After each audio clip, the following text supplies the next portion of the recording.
You know, it's all about service. It's all about service. Um, you know, and that's was the whole purpose of you know, Christ coming out of chronological time into chronological time, out of time into chronological time. You know, the first miracle at the Wake at Cana.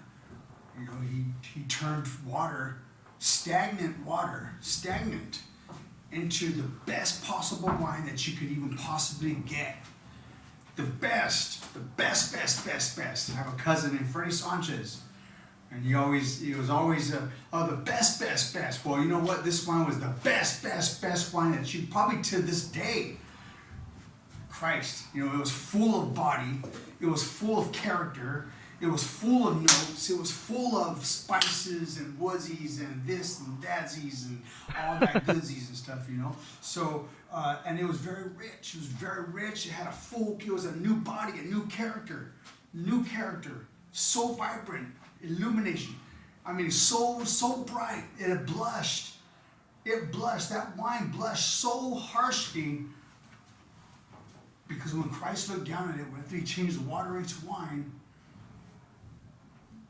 water in its organic form finally met its creator.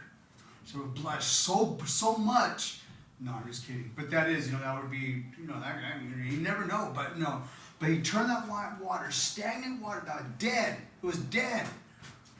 Doing reruns. Into the best possible wine. That was the message for the first miracle.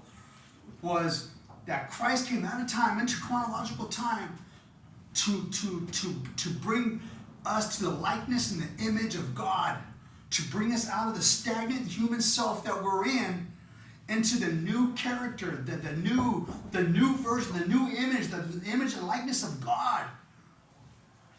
That was the purpose. And his mother Mary, blessed Mother Mary, who gave the yay. You know, when you go to courts and judges and jury and stuff, you get a yay or a nay. Well, in life, you either accept or you reject. Well, guess what, folks? I had to do that because it gets me going. Our Blessed Mother said yes to the message from God. Will you conceive my son as a virgin? Don't be troubled. Will you do this? I know it's going to not make sense, but it will. And when she was at the foot of the cross, it made totally sense to her. Probably the most afflicted woman in the history of women was to see her son hanging on a cross, knowing that he was divine. Carried out the will as a youngster, as a young woman, out of the custom of the Jewish customary. She said, don't be troubled. Joseph, y'all, don't be troubled on this. Don't be troubled. This is the way it is, and will you accept this so that I can carry on what I need to do? And Christ didn't give up one step. He didn't half step. He took every single step. Even in moonlight, he would, you know, take every single step to the cross. He didn't find an easy route. He didn't dodge and duck. See, I don't even know how to say that because I don't even do that. You know what I mean? I'll go straight through, you know, and that. So, but no, you know, on the real level, Christ came for a purpose, was to go to the cross, and he didn't find an easy way. He went the most difficult. He just went. And whatever happened, happened. And that's what we need to do with our walk. You know, sometimes, yeah, even when we stumble, even when we fall, we're going to fall. But we need to fall at the foot of the cross. That's where we need to be found. We need to be found at the foot of the cross. Christ was at the top of the cross.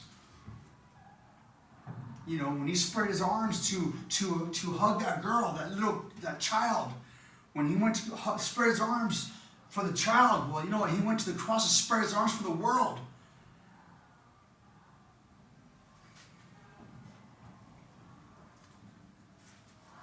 Don't get me going. on the real tip, no, just kidding.